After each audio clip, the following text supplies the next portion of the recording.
पंजाब हुकूमत ने अल Aziziyah reference में नवाज शरीफ साहब की जो सज़ा है उसको मुअत्तल कर दिया है।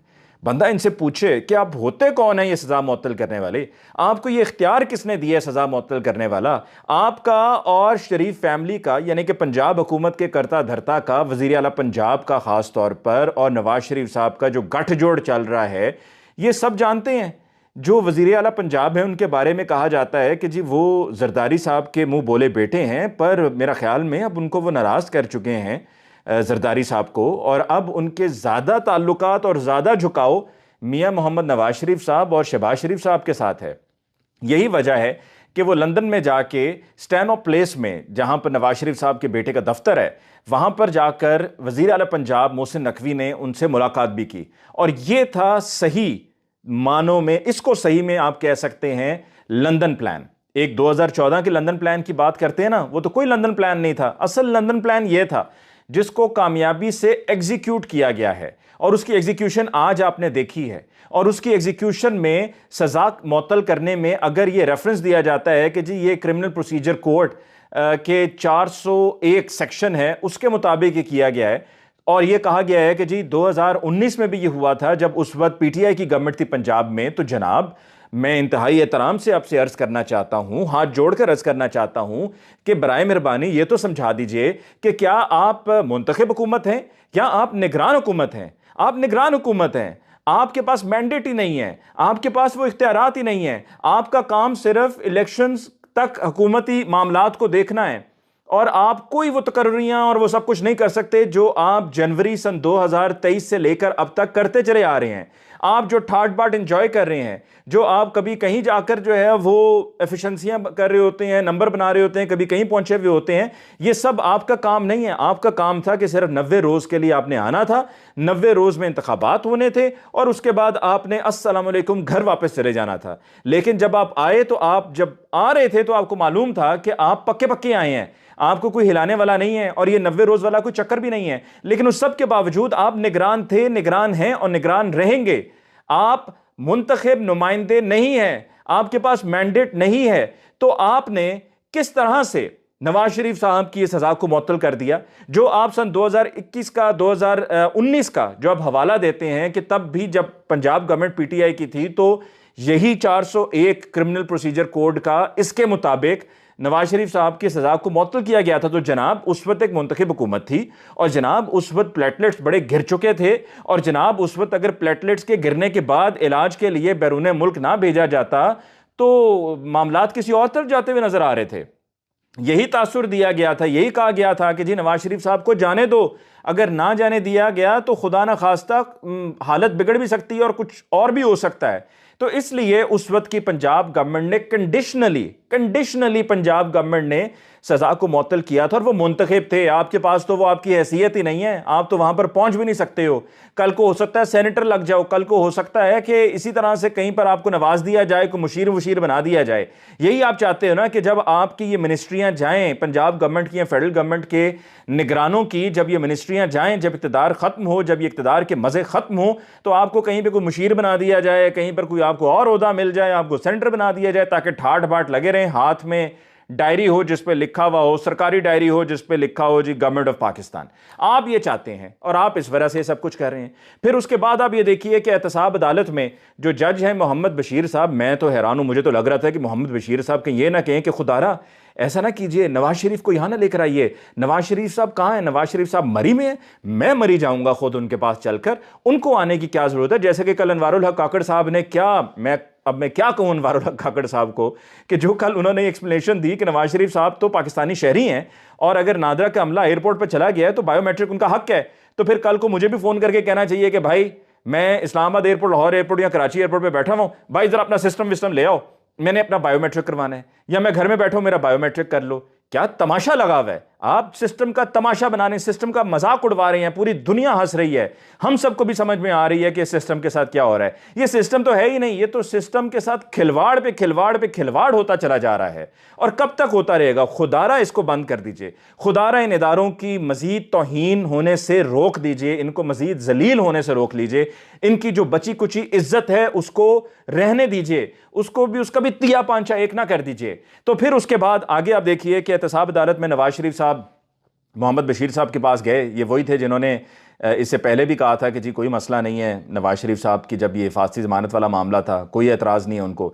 तो आज भी ये हुआ कि जी वहाँ पर ये उनकी वो गए वहाँ पर, खैर नवाज शरीफ साहब उनकी मेहरबानी थी, और नवाज शरीफ साहब के वहाँ जाने पर उनके जो दायमी वारंट थे उनको ख़त्म कर दिया गया। फिर उसके बाद इस्लामाबाद हाई कोर्ट, वो इस्लामाबाद हाई कोर्ट के जहाँ पर जब इससे पहले पीटीआई के चेयरमैन इमरान खान साहब जाते थे तो गेट बंद होता था। यही जुडिशल कॉम्प्लेक्स जहाँ पर आज नवाज शरीफ साहब मोहम्मद बशीर साहब के पास गए थे, यहाँ पर नफरी, एफसी, रेंजर्स, पुलिस कंटेनर्स पे कंटेनर्स लगा के उसको एक पूरा कॉर्डन ऑफ करके एक किला बनाया हुआ होता था, और वहां पर आंसू गैस के शेल और रबर की गोलियां और डंडे सोटे सब कुछ होता था, बख्तरबंद गाड़ियां, ये सब तैयारियां होती थी कि जब इमरान खान साहब को वहां पर जाना पड़ता था। और आज वहां पर सुकून ही सुकून, आराम, इत्मीनान, कोई तैयारी नहीं। इमरान खान साहब की पेशी होती थी तो वहां पे बख्तरबंद गाड़ी लाजमी खड़ी होती थी कि भाई गिरफ्तार करना पड़ेगा, तो गिरफ्तार करने के लिए वहां पे सादा लिबास में भी लोग होते थे और बख्तरबंद गाड़ी भी होती थी कि गिरफ्तार करना होगा, और अकबी दरवाजे से गाड़ी को वहां पे लाके खड़ा कर दिया जाता था कि गिरफ्तार करके अकबी दरवाजे से लेकर जाया जाएगा। लेकिन आज कुछ भी नहीं था। इस्लामाबाद हाई कोर्ट जब जाना होता था तो इमरान खान साहब के अंदर गाड़ी जाने के लिए इजाजत की जी वो चल नहीं सकते, तो उसके लिए यह है कि जी आप पिम्स के मेडिकल बोर्ड से पहले ये लिखवा के लाएं, ये लिखवा के लाएं कि ये बंदा अंदर नहीं आ सकता। वही बंदा जिसको अब से तकरीबन 1 साल हो जाएगा, अभी नवंबर में 2 नवंबर को उनको गोलियां लगी थी भाई, उनको गोलियां लगी थी, सबने देखा, मैं भी वहां पे मौके में मौजूद था। और इस्लामाबाद हाई कोर्ट में उनकी गाड़ी लेके जाने के मामले पर कहा जाता है, खैर गाड़ी तो अंदर मोहसिन बेग की भी गई थी, लेकिन यह कि इमरान खान साहब के बारे में कहा जाता है कि जी नहीं नहीं नहीं नहीं नहीं, आप पिम्स का मेडिकल बोर्ड होगा वो बताएगा कि आप अंदर आ सकते हैं या नहीं आ सकते हैं। और वही आज इस्लामाबाद हाई कोर्ट था कि उसके अंदर गाड़ी यूं जुम करके अंदर गई, दरवाजे पहले से उनके आने से पहले, बादशाह सलामत के आने से पहले दरवाजे खोल दिए गए थे कि बादशाह सलामत ने आना है, कोई दिक्कत ना हो। और फिर उसके बाद अंदर का अहवाल ये कि वहाँ पर जस्टिस गुल औरंगजेब साहब ने यह कहा है, उन्होंने कहा है कि जी क्या नैब से पूछा गया तो नैब तो बिछ गया, नैब तो लेट गया, नैब तो फर्श पे लेट गया। उन्होंने कहा माई बाप, हम नहीं चाहते गिरफ्तार करना मियां मोहम्मद नवाज शरीफ को। और उनके वकला की तरफ से हिफाजती ज़मानत को में तौसीह की इस्तदा की गई। तो आज जैसा कि मैं पहले भी कह रहा था कि वो जो हमारे दोस्त हैं ना जो ये समझते थे कि जी नवाज शरीफ साहब आज गिरफ्तार होंगे और डियाला भेजा जाएगा, मैंने कहा था ऐसा कोई चक्कर नहीं भाई, ये मुल्की इनका है, ये मुल्की इनका है भाई, ये मुल्क इनका है, आप बात क्या करते हैं, ये नवाज शरीफ साहब का मुल्क है, हम ऐसे ही खामखा हम उनकी रियाया हैं भाई, हमारी क्या जुर्रत।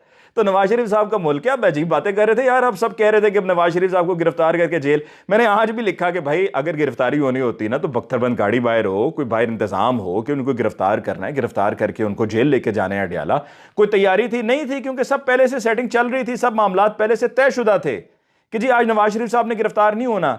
वहां पे नैब के प्रोसिक्यूटर बिन बुलाए जस्टिस गुल औरंगजेब साहब ने कहा, उन्होंने कहा जनाब आपको तो नोटिस भी नहीं हुए हैं, आप कैसे पहुंच गए, और आपको जब नोटिस होते भी हैं तो उन्होंने कहा क्या ये वही नैब है, आपको नोटिस होते भी हैं तो आप लोग आते ही नहीं है, आज आप लोग कैसे आ गए, यानी कि बगैर नोटिस के खुद आ गए। तो उनके वकला ने कहा जी हमने इन्हें कॉपी दी थी। अच्छा आपने इन्हें कॉपी दी थी तो क्या नैब आपका मुलाजिम है, क्या आपका गुलाम है, क्या आपसे तनख्वाह लेता है, क्या आपको जवाबदेह है, क्या आपके और आपके बच्चों के खिदमत गुजार हैं वो, क्या आपने उन्हें कॉपी दे दी और वो पहुंच जाएंगे, कैसे पहुंच जाएंगे वो। लेकिन आज वो पहुंचे हुए थे पहले से ही, क्योंकि फांसी जमानत वाले दिन भी वो पहुंचे हुए थे, आज भी पहुंचे हुए थे।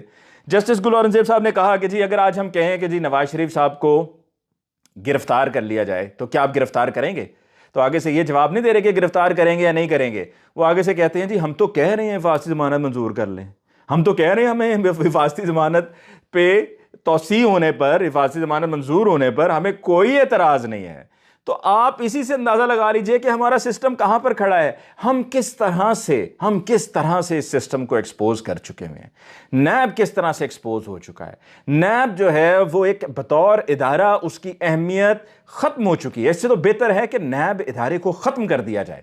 और ये जो आज सारी नौटंकी थी, इस सारी नौटंकी से बेहतर है कि आपने ये 40 अरब 50 अरब 60 अरब रुपए जो इलेक्शंस पे लगाने हैं, ये लगाने से बेहतर है कि खुदा का वास्ता है कि इस सब से बेहतर है कि नवाज शरीफ साहब को आप हाथ से पकड़िए, उनको कंधों पर बिठाइए और उन्हें जाकर वजीर आजम हाउस वहां पर कुर्सी पे बिठा दीजिए और कहिए कि अब से अगले 5 साल के लिए आप वजीर आजम हैं, चुन लें आपका वजीर कौन होगा, चुन लें आपका मुशीर कौन होगा, चुन लें आपका पसंदीदा प्रिंसिपल सेक्रेटरी कौन होगा। वो तो खैर पहले से ही साथ वहां पे बैठे हैं, फवाद हसन फवाद और ये आज चीमा वगैरह तो पहले से ही उधर हैं, तौकीर शाह भी उनके ही हैं। तो खैर बहरहाल उनको लाकर बिठा दें, उनको बिठा दें। ये सारा वक्त ज़ाया मत करें, ये पैसे ना लुटाएं, ये पैसे बर्बाद मत करें। इलेक्शंस करवा के पैसे और लोगों का, अवाम का वक्त बर्बाद मत करें। नवाज शरीफ साहब को जाकर खुदारा अभी से बिठा दें वहां पर, हमें कबूल है, हमें मंजूर है। इस तरह से इदारों की तौहीन जो है वो कम से कम रुक जाएगी, इस तरह से अदालतों की तौहीन जो है वो रुक जाएगी, इस तरह से कम हमारा जो अदालती निज़ाम है जो 140 में से 137वें नंबर पे है, ये मज़ीद जो है वो डिग्रेड नहीं होगा और इसकी कुछ थोड़ी बहुत जो बची कुची है इंपॉर्टेंस ये बरकरार रहेगी। तो बहरहाल ये बहुत ज़रूरी है। और आज नवाज शरीफ साहब की जो है वो परसों तक के लिए हिफाजती ज़मानत को मंजूर, यानी कि 26 तारीख तक के लिए बादशाह सलामत की हिफाजती ज़मानत को मंजूर कर लिया गया है और इसमें तौसीह हो चुकी है। और उसके बाद मियां मोहम्मद नवाज शरीफ साहब कहीं खा पी के, ज़रा आज क्योंकि दिन बड़ा टायरिंग दिन था, मरी से आए और फिर उसके बाद ये 2 अदालतों में गए, तो खा पी के मेरा ख्याल में अब तक तो मरी वापस पहुँच भी चुके होंगे। So good luck to everybody and as we can see कि जो आज हुआ, कोई शेलिंग नहीं हुई, कोई डंडा सोटा नहीं चला, कोई बख्तरबंद गाड़ियां नहीं थी, कोई मार कुटाई नहीं थी, कोई वर्कर्स के साथ एक दफा 144 लगाकर किसी पर वर्कर को नहीं बंद किया गया। सब कुछ खुला हुआ था, सब आज़ादी थी, सब आज़ादी थी।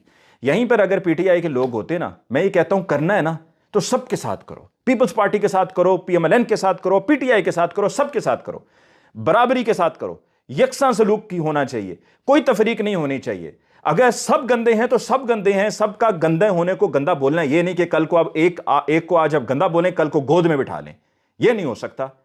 और नवाज शरीफ साहब का ये कि आज वो जब आए तो कोई 144 जैसे कि मैंने कहा नहीं इंपोज हुई, कोई शेलिंग नहीं, कोई डंडा सोटा नहीं, कोई मार कुटाई नहीं, सब अमन था, सब अमन था। इसके साथ ही मुझे अली मुमताज़ को दीजिए इजाज़त, अल्लाह ने के बाद।